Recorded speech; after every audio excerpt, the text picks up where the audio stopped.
السلام علیکم۔ وعلیکم السلام ورحمۃ اللہ وبرکاتہ۔ آج کے سیشن کی شروعات سورہ نساء کی آیت نمبر 26 سے کریں گے۔ چلے طارق صاحب بسم اللہ کریں۔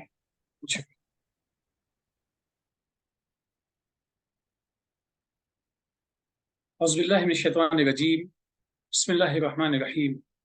یرید اللہ لیبین لکم ویہدیکم سنن الذین من قبلکم ویتوب علیکم واللہ علیم حکیم۔ اللہ چاہتا ہے کہ تمہارے لیے اپنے احکام بیان کر دے، کھول دے، اور جو لوگ تم سے پہلے تھے ان کے راستے تمہیں دکھا دے اور تم پر مہربانی کرے، اور اللہ علیم و حکیم ہے۔ اس آیت میں قرآن کے نزول کے مقصد کو واضح کیا گیا ہے، اور کیوں قرآن مجید کا نزول ہوا ہے۔ یہ جو مختلف آیات ہیں مختلف انداز میں سامنے آئی ہیں، ان کی وجہ کیا ہے۔ قرآن کے سلسلے میں جن الفاظ کا استعمال کیا گیا ہے بطور صفت کے، ان میں ایک ہے فرقان کا لفظ آیا ہے، ایک ہدا کا لفظ آیا ہے۔ فرقان مطلب فرق کرنے والا، صحیح و غلط میں تمیز کرنے والا۔ ہدا ہے الف لام میم ذالک الکتاب لا ریب فیہ ھدی للمتقین۔ اور ایسی بہت سارے الفاظ ہیں قرآن کی کریکٹرسٹک کو واضح کرتے ہیں کہ اس کی صفات کیا ہیں، عملی طور پر اس کو ہم زندگی میں کیسے اپنا سکتے ہیں۔ یہاں پہ قرآن مجید اپنے اسی بات کو مزید وضاحت کے ساتھ میں واضح کہتا ہے، یرید اللہ لیبین لکم، اللہ چاہتا ہے کہ تمہارے لیے راستوں کو واضح کر دے اور تمہیں وہ طریقے دکھا دے جو تم سے پہلے لوگوں کے تھے۔ ظاہر سی بات ہے، تم سے پہلے جو لوگ تھے، یعنی ہم سے پہلے جو لوگ تھے، امتیں ان کے سامنے صحیح طریقے بھی تھے اور غلط طریقے بھی انہوں نے اپنائے ہیں۔ صحیح تھا تو اس کا نتیجہ کیا نکلا، غلط تھا تو اس کا نتیجہ کیا نکلا۔ یہ جو سنن ہیں، طریقے ہیں، ان کے واضح ہونے سے ہمیں یہ فائدہ ہوگا کہ وہ راستے جن پہ چل کے انہوں نے اپنی آخرت خراب کی، ان کا علم ہو جائے گا، ان سے بچ جائیں گے، اور وہ طریقے جن کو اپنانے سے ان کی دنیا اور آخرت دونوں کا خیر ہوا، ان کو اپنانے سے ہمارے لیے بھلائی ہوگی۔ اس میں ایک چیز بڑی اہم یہ ہے کہ یہ قرآن مجید نے اس بات کو ایک مرتبہ نہیں، ایک سے زائد مرتبہ اپنے مقصدیت کو واضح کیا ہے قرآن نے، کہ اس کا نزول ہوا کیوں ہے، اس کا مقصد کیا ہے۔ اس کو ہم ایک ریچول انداز میں محض پڑھتے رہیں بغیر سمجھے بوجھے، یا مقصدیت کے ساتھ میں اس کو سمجھیں اور پھر اس بات میں عمل کرنے کی توفیق ہم کو ملے۔ اور پھر اس کے بعد یہ بھی ہے، جب ہم صحیح راستے پہ چلتے ہیں، غلطیاں ہیں ان پہ اصلاح کر لیتے ہیں، تو اگر ہم صحیح راستے پہ چلتے ہیں، اپنی غلطیوں سے توبہ کرتے ہیں، تو اللہ بہت رحمان ہے، رحیم ہے، تواب اس کی صفات میں سے ہے، توبہ کو قبول کرنے والا ہے۔ اور وجہ کیا ہے؟ کیونکہ وہ علیم و حکیم ہے، وہ نفس انسانی سے واقف ہے، وہ انسان کا خالق ہے، اس کے اعمال و ارادوں سے واقف ہے۔ اگر وہ صحیح نیت کے ساتھ میں صحیح عمل کرتا ہے اور استقلال اور استقامت کے ساتھ میں کرتا ہے، یقینی طور پہ اللہ تعالیٰ اس کی نیت سے واقف ہے، تو اس کے عمل کو قبول اسی لیے کر لیتا ہے۔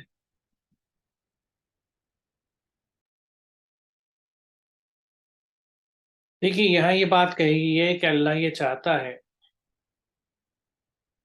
کہ اپنے احکامات کو وہ کھول دے، واضح کر دے، سامنے آ جائے چیزیں، اور جو قوم اور لوگ پہلے جا چکی ہیں ان کے کیا طریقے تھے وہ چیزیں سامنے آ جائیں۔ اب اس میں سمجھنے کی بات یہ کہ یہ جو قومیں گزر چکی ہیں ان کی کیسی چیزیں سامنے آئیں گی، ہم تک کیسے پہنچیں گی، وہ ظاہر کتاب اللہ سے پہنچیں گی۔ جیسے بنی اسرائیل کے سلسلے سے اللہ تعالیٰ قرآن میں کہتا ہے، ان کا ذکر کرتے ہوئے، کہ ان کو کتاب دی گئی اور ان پہ ایک مدت گزر گئی تو ان کے دل سخت ہو گئے، اور آج ان میں سے اکثر فاسقین ہیں۔ تو یعنی یہ کیفیت جب ہوئی کہ کتاب تھی آپ کے پاس، لیکن آپ کے پاس مدت گزر گئی اور دل سخت ہو گئی، یعنی اس کتاب سے آپ کا ربط ٹوٹ گیا۔ آپ اس کتاب سے جڑے رہتے، اس کو سمجھ کے اس پہ عمل کرتے رہتے تو دلوں کی نرمی قائم رہتی۔ اور اگر آپ نے اپنے آپ کو ڈسکنیکٹ کر لیا، کیونکہ اگلی بات جو ہے نا کہ آپ فاسقین میں سے ہیں، یعنی وہ اللہ کی حدود کو اب توڑ رہے ہیں، کیونکہ جو اللہ کی حدود کو توڑ کے احکامات سے باہر نکل جاتا ہے وہ فاسق کہلاتا ہے۔ تو اگر احکامات کو جانتے ہوتے اور ان پہ عمل کرتے تو فاسق نہ ہوتے بلکہ بندگی میں رہتے۔ تو یہ میں نے اسے ایک آیت کی مثال اس لیے یہاں پہ دی کہ یہ چیزیں قرآن کریم میں جگہ بہ جگہ ہمیں ملتی ہیں، کہ قوموں کا ذکر آتا ہے ان کے طریقے، ان کے راستے وہ بتائے جاتے ہیں، اور اس میں ہمیں یہ بھی دکھتا ہے کہ جو لوگ اللہ کے احکامات پہ چلے وہ کس طرح فلاح پا گئے، اور جنہوں نے اللہ کی ہدایت سے منہ موڑا، ہٹ گئے، وہ کس طرح سے انجام کو پہنچے، اپنے عذاب کو انہوں نے پکارا، عذاب آ گیا، کہ ان کے اعمال تھے جنہوں نے ان کو بربادی کو اس کنارے تک پہنچا دیا کہ وہ عذاب زدہ ہو گئے۔ یہ سورہ قمر میں ہمیں بڑی ترتیب سے چیز ملتی ہے کہ قوم کا ذکر ہے، پھر یہ بیان کیا گیا کس طرح سے اللہ نے ان کی نافرمانی کری، انہوں نے اللہ کے احکامات کی نافرمانی کری، اور پھر کس طرح سے ان کے اوپر عذاب آیا۔ اور اس کے بعد بڑا اہم نقطہ، اہم یعنی نوٹیبل چیز یہ ہے کہ اس کے بعد یہ کہا جاتا ہے کہ لقد یسرنا قرآن للذکر فہل من مدکر، یعنی قرآن ہمیں یہ قصے سنا رہا ہے ان قوموں کے جو ہم سے پہلے گزر چکی ہیں، ان کے طریقے بتا رہا ہے، کیا بتا رہا ہے کہ اگر انہوں نے اللہ کے احکامات سے منہ موڑا اور اپنے انداز سے اپنی زندگی گزاری تو کس طرح ان پہ عذاب آ گئے۔ اور پھر یہ کہا جاتا ہے اس قرآن کو ہم نے آسان بنایا سمجھنے کے لیے، ہے کوئی سمجھنے والا۔ تو یہ مقصد جو ہے اللہ تعالیٰ کا، جو ہمیں احکامات دیتا ہے ہماری کتاب سے یعنی قرآن سے، اور اس کے بعد اسی میں ذکر کر کے پرانے لوگوں کے طریقے بتاتا ہے، اور اس میں دونوں طرح کے ذکر ہے، اور اس چیز کو وہ یعنی اپنی طرف سے ایک مہربانی بتاتا ہے، کیونکہ دونوں چیزیں ہمیں واضح کر دی۔ کیونکہ دیکھیے انسان کو اگر چوائس دی گئی ہے، کائنات میں کسی اور تخلیق کے پاس چوائس نہیں ہے، اللہ تعالیٰ کی ہر تخلیق اس کے احکامات سے بندھی ہوئی ہے، یہ خود قرآن کہتا ہے کہ جیسا ان کو حکم دیا جاتا ہے ویسا ہی کرتے ہیں۔ انسان کے ساتھ ایسا نہیں ہے، انسان کو اللہ نے حکم دے دیا لیکن یہ چوائس دے دی کہ تم وہی کی اتباع کرو، وہی کے کہنے پہ چلو، یا اپنی منمانی زندگی گزارو، یعنی اپنی خواہشات کی احوا کی اتباع کرو، اور دونوں راستے دکھا کے ان کے اثرات بھی بیان کرتی ہے وضاحت سے کہ تم اللہ کے احکامات پہ چلو گے تو اس طرح سے تمہیں فائدہ ہوگا اس زندگی میں بھی اور آخر کی زندگی میں بھی، اگلی زندگی میں بھی، اور اگر اپنی منمانی زندگی گزارو گے، تم اللہ کے احکامات پہ عمل نہیں کرو گے، تو اس کا نتیجہ یہ ہوگا کہ تمہاری زندگی بھی خراب اور اگلی زندگی خراب، کیونکہ وہ ان سب دونوں چیزوں کے پیچھے میں انڈر لائن اصول کیا ہے؟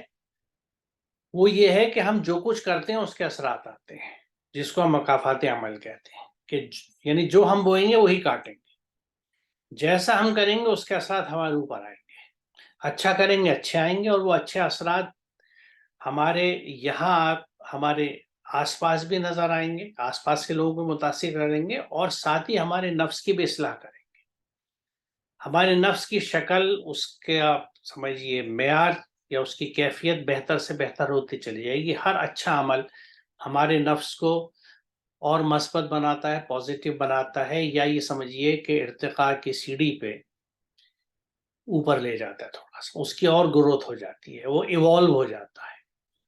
جب ہم اللہ کے احکامات کے خلاف کام کرتے ہیں تو اس سے ہمارا نفس نیچے جاتا ہے، پیچھے جاتا ہے، اس کی کیفیت خراب ہوتی جاتی ہے، زیادہ نیگیٹو ہو جاتا ہے۔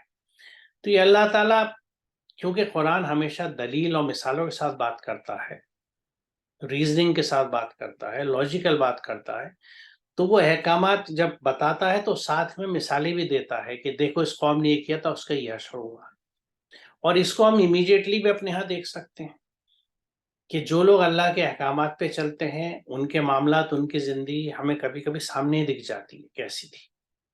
تو یہ چیز جو پیچھے جس کا ذکر قرآن کرتا ہے، اور ساتھ ہی ہم اپنی آنکھوں سے بھی دیکھ سکتے ہیں، تو یہ خاص طور سے اس چیز کے لیے اہم ہے کہ کبھی کبھی کچھ لوگ یہ سمجھتے ہیں قرآن جو ہے وہ پرانے وقتوں کی باتیں ہیں، وہ قصے ہیں، وہ کہانی ہیں، کیونکہ یہ سب وہ ان شیطانی یعنی وسوسوں اور بھٹکاووں کا حصہ ہے جو فلوٹ کرتی ہیں ہمارے سماج میں۔ کچھ لوگ ایسا سوچتے بھی ہیں، لیکن اس کی اہمیت ہمیں سمجھنی چاہیے، کیونکہ جب بھی کوئی واقعہ بیان کیا جاتا ہے تو وہ ہماری ہدایت کے لیے ہوتا ہے، کیونکہ کتاب ہدایت ہے، اس میں بتایا جاتا ہے کہ ان لوگوں نے کیا کیا تھا، اللہ کے احکامات کیا تھے، اور انہوں نے کیسا کیا، اس کا وہ نتیجہ ہو گیا۔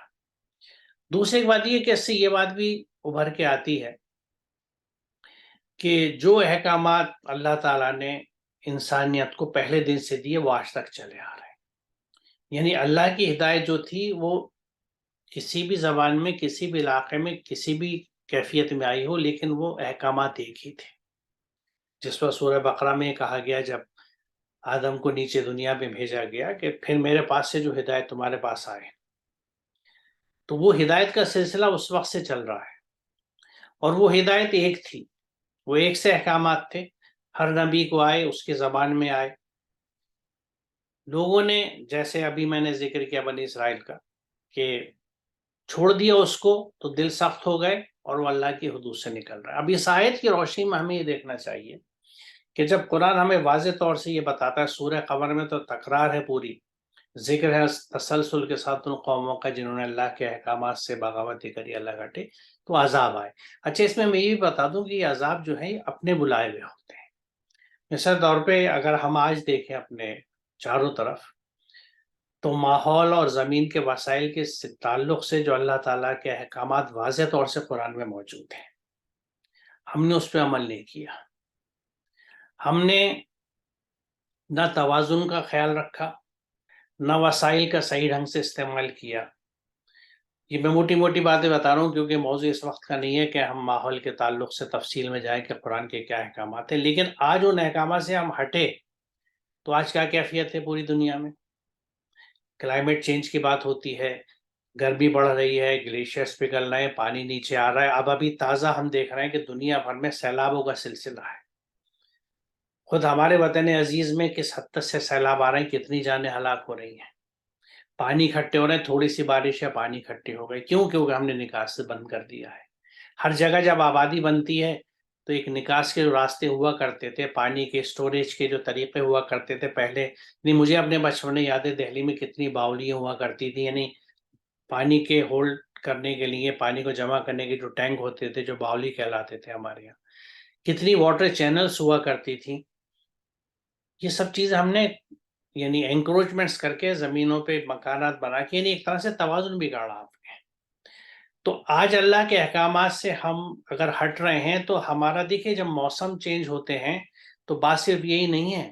سطحی طور سے دیکھیں تو ایسا لگے گا اس میں بارشیں بہت ہو رہی ہیں، لیکن تفصیل سے دیکھیں تو ان بارشوں سے کیا ہو رہا ہے؟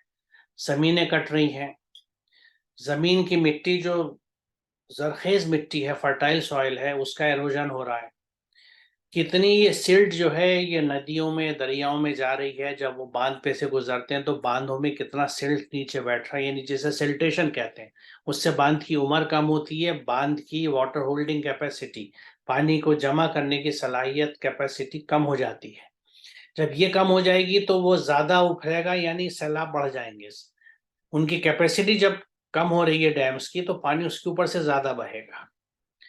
تو یہ یعنی اتنی طرح کے کانسیکوینسز ہیں. پھر جب موسم بدلتے ہیں تو اس کے ساتھ بیماریوں کے انداز بدلتے ہیں، نئی نئی بیماریاں پیدا ہوتی ہیں.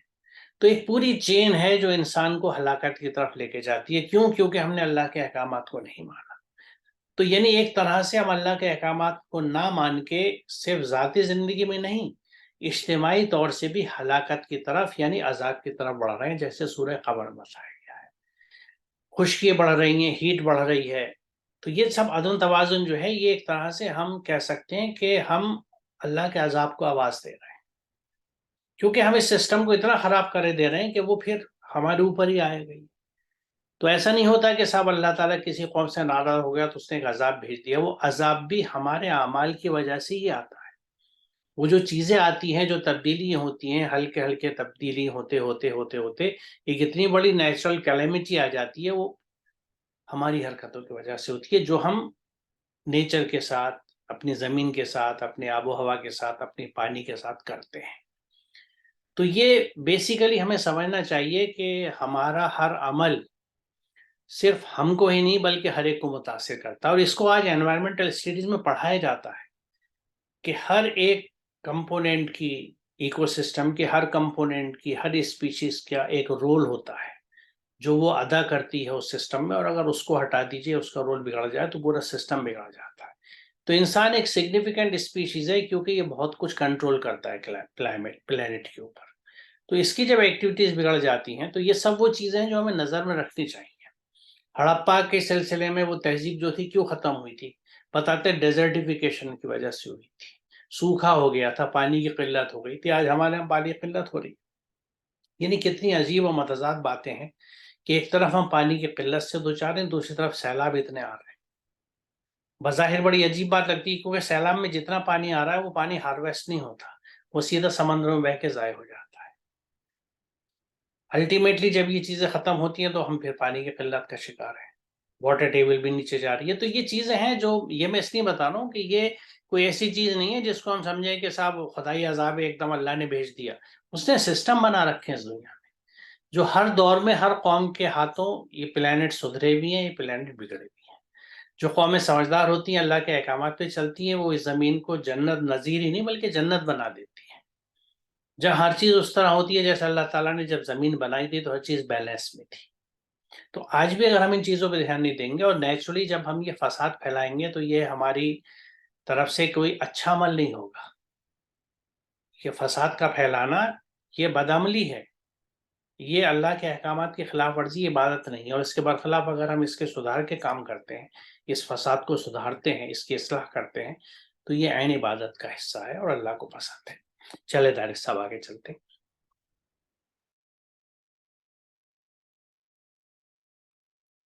واللہ یرید ان یتوب علیکم ویرید الذین یتبعون الشہوات ان تمیلوا میلا عظیما، اور اللہ چاہتا ہے کہ تم پر وہ مہربانی کرے، اور خواہشات کے پیچھے بھاگنے والے چاہتے ہیں کہ تم درست راہ سے پوری طرح منہ موڑ لو۔ قرآن مجید کی دیگر آیات کو جب دیکھتے ہیں تو اس میں دو اصطلاحات دیکھنے کو ملتی ہیں۔ ایک اصطلاح ہے طاغوت کی۔ طاغوت کو اگر اردو میں یا عام زبان میں ٹرانسلیٹ کیا جائے تو ڈس اوبیڈین کہہ سکتے ہیں، نافرمان کہہ سکتے ہیں، سرکش کہہ سکتے ہیں، یا اور بہت ہی زیادہ قریب آنے کے لیے موضوع کہہ سکتے ہیں، جو بات کہی جائے اس کے برخلاف کرنے والا مزاج رکھنے والا، تو اس کو ہم کہتے ہیں طاغوت۔ اللہ تعالیٰ ایک طرف دعوت دیتا ہے، اس کے مقابلے میں جو اس کے نافرمان ہوتے ہیں، شیاطین من الانس والجن، وہ اس طرف دعوت دیتے ہیں، اس چیز کی دعوت دیتے ہیں جو اللہ کے احکام سے ہٹانے والی چیز ہوتی ہے۔ اللہ کس چیز کی دعوت دیتا ہے؟ قرآن میں اس کی بھی بڑی وضاحت ہے۔ یدعوکم الی دار السلام، تمہیں سلام دے کے گھر کی طرف دعوت دیتا ہے۔ ان دو چیزیں پیش کی گئی ہیں۔ ایک مکمل تصور ہے الحیات الدنیا، جو زندگی قریب والی ہے، اور اس کے ساتھ ساتھ الدار الاخرہ، جو زندگی آنے والی ہے۔ اس کو وہاں پہ دو چیزیں، ایک دار السلام ہے اور ایک دوسرا ہے جہاں پہ سلامتی نہیں ہے۔ سلام وہاں بھی ہو سکتا ہے، سلام یہاں بھی ہو سکتا ہے، پیس وہاں بھی ہو سکتا ہے دار الاخرہ میں، اور الحیات الدنیا میں، دونوں جگہ ہو سکتا ہے۔ تو گویا ایک طرف اللہ کی ذات ہے جو تمہیں تمہاری خیر اور بھلائی کے لیے ایک راستہ دکھاتی ہے، دوسری طرف وہ لوگ ہیں جو اپنی خواہشات کو، اپنی ڈیزائرز کو ہی سب کچھ سمجھتے ہیں، انہی کو فالو کرتے ہیں، اور انہی کے مطابق جب زندگی گزارنے کی کوشش کرتے ہیں۔ وہ کیا چاہتے ہیں؟ وہ اپنے جتھے کو مزید قوی کرنے کے لیے تمہیں اور صحیح راستے سے ہٹا کے غلط راستے پہ لانے کی کوشش کرتے ہیں۔ یہ گویا کہ اس میں یہ میسج اس طریقے سے ایک وارننگ ہے، الرٹ کیا گیا ہے، بھائی دیکھو ایک طرف صحیح دعوت ہے اور ایک طرف وہ ہے جس میں تمہارے لیے سراسر نقصان ہے۔ اب چوائس تمہاری ہے، تم صحیح چننا چاہتے ہو تو صحیح چن لو، اور غلط چننا چاہتے ہو تو تم غلط چن سکتے ہو۔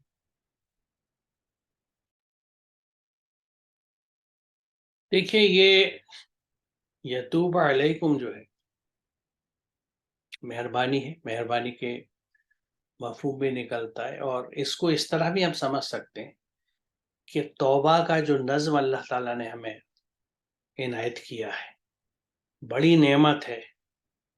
کیونکہ اگر قرآن کے انداز سے آپ سمجھیں، کیونکہ ایک تو جیسے ہم پیچھے سیشنز میں ذکر کر چکے ہیں کہ پچھتاوا ہوا، معافی مانگ لی اور سمجھے توبہ ہو گئی، وہ توبہ نہیں ہے۔ کیونکہ توبہ کے ساتھ بہت اہم چیز جو جڑی ہوئی وہ اصلاح ہے۔ اصلاح کریں پھر دوبارہ وہ نہ کریں تو یہ ہوتی ہے توبہ۔ تو یہ اللہ کی مہربانی ہے کہ اس نے ہمیں ایک توبہ کا نظم دیا ہے کہ ہمیں جب بھی احساس ہو کہ ہم سے غلطی ہو گئی تو ہم پہلے اس کی اصلاح کر لیں، اور پھر نادم ہو یہ طے کریں کہ یہ اب ہم دوبارہ نہیں کریں گے۔ تو اس برے کام کے جو اثرات ہم پہ ہوتے ہیں اللہ تعالیٰ ان سے حفاظت ہمیں دے دیتا ہے، یہی اس کی غفاری ہے، اور یہی ہم مغفرت طلب کرتے ہیں کہ ہمیں حفاظت دے دے ان برے کاموں سے جو ان کو ہم کر چکے۔ اب ہم ان کی اصلاح کر کے تائب ہو کے آ چکے ہیں، لیکن ان کے اثرات جو ہم تک آ رہے ہیں انہیں تو روک دیں۔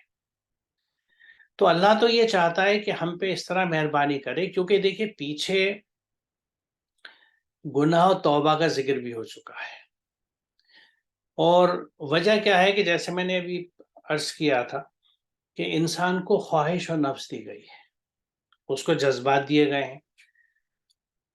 اکثر معاملات میں ہمیں ان جذبات میں سرکشی دکھتی ہے کہ وہ بے قابو ہوتے ہیں، ابلتے ہیں. تو جو اللہ کے راستے پہ چلنے والے لوگ ہیں، جو ہدایت پاتے ہیں اور ہدایت یافتہ ہیں، ان کا ایک انداز دوسرا ہے. دوسرے لوگ جو ہیں، جو اپنی خواہشات کے بندے ہیں، جنہوں نے نفس کو اپنا خدا بنا رکھا ہے، اپنی خواہشات پہ عمل کرتے ہیں اس طرح جس طرح اللہ کے احکامات پہ عمل کیا جاتا ہے. تو ان کی خواہش یہ ہوتی ہے کہ سب کو اس رنگ میں رنگ لیں. تو وہ آپ کو اپنی طرف مائل کرنے کے لیے، متوجہ کرنے کے لیے پوری کوشش کرتے ہیں، اور اپنے اس فلسفے اور آئیڈیالوجی کو آپ کو فروخت کرتے ہیں، آپ کو سمجھانے کی کوشش کرتے ہیں کہ دیکھو اس میں یہ فائدہ ہے، کس چکر میں پڑے ہوئے ہو تم، یہ زندگی ہے، یہ مزے لو، بہت سی چیزیں جو ہم اپنی زندگی میں تجربہ کرتے ہیں. تو ان کی کوشش یہ ہوتی ہے کہ آپ اس طرف مائل ہو جائیں، اور یہ جو آپ کی کروٹ یا رجحان ہوگا،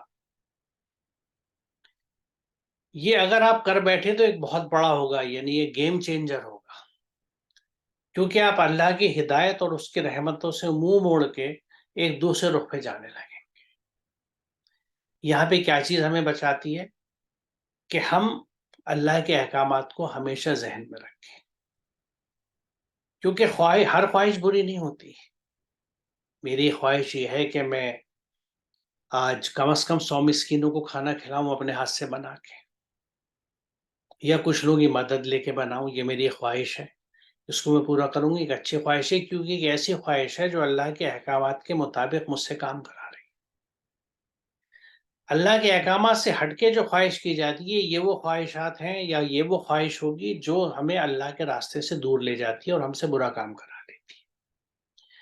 تو بیسیکلی اچھا، یہ دونوں چیزیں ہمارے اندر موجود ہیں، اور یہی اصل میں یعنی کشمکش ہے جس کے بیچ میں توازن رکھ کے اور ہم اچھی طرف جا کے اپنے قیامت کے دن اپنے پردے کو اس طرف جھکا سکتے ہیں، ورنہ دوسری طرف جھک جائے گا. تو اب سوال یہ ہے کہ میرے اندر خواہشات کا ایک ہجوم ہے، ان کے بیچ میں مجھے سلیکٹ کرنا ہے کہ کیا چیز صحیح ہے، کیا غلط ہے. یہاں پہ یہ فرقان، یہ کسوٹی کام آتی ہے جو ہر چیز کو سچ اور غلط بتا دیتی ہے، جس کو ہم قرآن کہتے ہیں. تو یہاں سے پھر یہ بات اٹھ رہی ہے، میں اس لیے کہہ رہا ہوں کہ قرآن کو سمجھے بنا، اور بات سمجھنے کی نہیں ہے، بات اس پہ عمل کرنے کی اور اس کو اندر اتار لینے کی، ایسیمولیٹ کرنے کی ہے. کیونکہ آپ ہر وقت زندگی کے ہر موڑ پہ اور ہر مرحلے پہ قرآن کو کھول کے آیتیں نہیں ڈھونڈیں گے کہ میرے جو ہدایت کہاں مل رہی ہے. اب مثال کے طور پہ کیونکہ یہ ہمارا پسندیدہ کھیل ہے ہر جگہ کا، ایک کرکٹر ہے، اور مان لیجیے وہ بیٹسمین ہے، تو وہ ہر طرح کی بالوں کو کھیل کے تجربہ کر کے اپنے ذہن میں رکھا ہوا ہوتا ہے کہ اگر اسپنر آ رہا ہے تو یہ کیسی بالیں پھینک سکتا ہے، اس اسپنر کا کیا ویریشن ہے، یہ لیگ بریکس پھینکتا ہے، گوگلی پھینکتا ہے، اور پھینکتا ہے تو اس میں اس کا کیا ویریشن ہے within the googly forms. یہ فاسٹ بالر ہے، اس کی بالنگ کیسی ہوتی ہے. اور جس وقت بال اسے کی جاتی ہے تو وہ یہ نہیں کہتا ایک منٹ رکنا میں ذرا دیکھ لوں کہ یہ تمہاری بال کس ٹائپ کی ہے تاکہ میں اکارڈنگلی کھیلوں. اس کے ذہن میں ہے کہ کون سی بال ہوگی، مجھے کیسے کھیلنا ہے، یہ کیسے ہو گیا. اسے محبت تھی، لگاؤ تھا، اس نے اس فن کو سیکھا. اب یہ کیسے بندے ہیں جو اللہ کے احکامات سے اتنا لگاؤ بھی نہیں رکھتے کہ وہ احکامات ان کے دماغ میں اور دل میں اور روح میں، جسم میں اترے ہوئے ہوں. یہ تو کرنا ہوگا، کیونکہ زندگی کے ہر مرحلے پہ اگر ہم قرآن سے مدد نہیں لیتے اور قرآن کے مطابق فیصلے نہیں کرتے تو پھر معاملہ بڑا خطرناک ہو جاتا ہے. ایسے لوگوں کے لیے سورہ مائدہ میں کہا گیا ہے کہ جو کتاب نازل کی ہے اس کے حساب سے جو فیصلے نہ کریں، اس کے مطابق جو فیصلے نہ کریں، وہ کافر ہے. قرآن نے ان کو کافر ڈکلیئر کر دیا. اس نقطہ نظر سے دیکھیے تو ہمیں تو یعنی گھبراہٹ ہوتی ہے بات کہتے ہیں کہ ہم میں سے کتنے لوگ ہیں جو اپنی زندگی کے ہر کام میں قرآن سے مدد لیتے ہیں اور اس کے حساب سے کام کرتے ہیں. ممکن ہے؟ یہ ناممکن نہیں ہے. بچپن سے قرآن اگر آپ سمجھ کے پڑھیں، اس کو پڑھتے رہیں، دہراتے رہیں، نوٹس بناتے رہیں اپنے ریفرنس کے لیے، اور اس پہ عمل کریں. تو پھر آپ کو ضرورت نہیں پڑے گی کہ مجھے اس اسٹیج پہ میرے سامنے یہ کوشچن آیا، یہ مرحلہ آیا، یہ چیلنج آیا، تو میں کہاں سے کیا ڈھونڈوں، میرے ذہن میں فوراً کلک کرے گا کہ یہ اس طرح کرنا چاہیے، وہ قرآن نے اس طرح کا حکم دیا، ہمیں یہ چیز کرنی ہے۔ تو جب ہی ہم اپنے آپ کو، یعنی ہم یہ سمجھ سکتے ہیں یہ خواہش کیسی ہے اور ہمیں کس راستے پہ چلنا ہے۔ ورنہ جو، جیسا آپ نے کہا، طاغوت کے راستوں پہ چلنے والے ہیں جنہوں نے اپنے نفس کو اپنا خدا بنا رکھا ہے، کیونکہ ہمارے خدا بہت سارے ہیں، کئی نفس کے خواہشات کے خدا ہیں، کئی بڑوں کے خدا ہیں، کہ اب ہمارے بڑوں نے یہ کہہ دیا۔ رسول اللہ کے زمانے میں یہی تو لوگ کہتے تھے کہ ہم تو جیسے ہمارے بڑے کہتے تھے ویسے ہی کریں گے۔ کیا آج کسی نہ کسی حد تک ہمارے سمجھ میں یہ چیز ہمیں نہیں دکھتی؟ فرق یہ ہے کہ ہم ان بڑوں کو غیر مسلم یا کافر سمجھتے ہیں، اپنے بڑوں کو مسلم سمجھتے ہیں، لیکن سمجھنے سے کیا ہوتا ہے؟ ہمیں دیکھنا ہی ہوگا کہ بات حق کیا ہے، اور حق کے لیے آپ کو ایک ریفرنس چاہیے جو قرآن ہے۔ قرآن خود یہ کہتا ہے کہ ہر وقت ہر بڑا ٹھیک نہیں ہوگا، آپ کو چیک کرنا ہے کہ کیا یہ بات قرآن کے مطابق ٹھیک ہے جو یہ بڑے مجھے بتا رہے ہیں۔ اگر ٹھیک ہے تو میں کروں گا، نہیں ہے تو میں پھر بالکل نہیں کروں گا۔ تو قرآن کو ہم اگر جب تک اپنا بالکل، جیسے کہتے ہیں نا کہ قرآن ہمارے خون میں گردش کرے، it must run in our blood, یہ رشتہ قرآن کے ساتھ ہونا چاہیے، اور یہ رشتہ ہوگا تو پھر اللہ تعالیٰ چاہتا ہے ہم پہ مہربانی کرے، کیونکہ اس نے ہمیں کتاب ہدایت دے دی ہے جو تبیان لکل شیء، ہر چیز کو کھول کے بیان کرتی ہے، وضاحت سے بیان کرتی ہے، سمجھنے والا ہونا چاہیے۔ اگر ہم سمجھیں گے تو ہمیں زندگی کے ہر مرحلے کے لیے کتاب میں ہدایت ملتی ہے قرآن سے، اور رسول مقبول محمد رسول اللہ صلی اللہ علیہ وسلم نے اپنی زندگی میں یہ کر کے دکھا دیا۔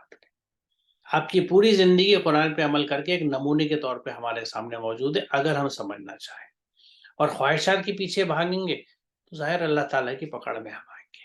میرے خیال میں طارق صاحب آج ہم یہاں رکتے ہیں، جی مناسب۔ اور انشاءاللہ اگلے سیشن میں اس سے آگے چلیں گے۔ السلام علیکم۔ وعلیکم السلام۔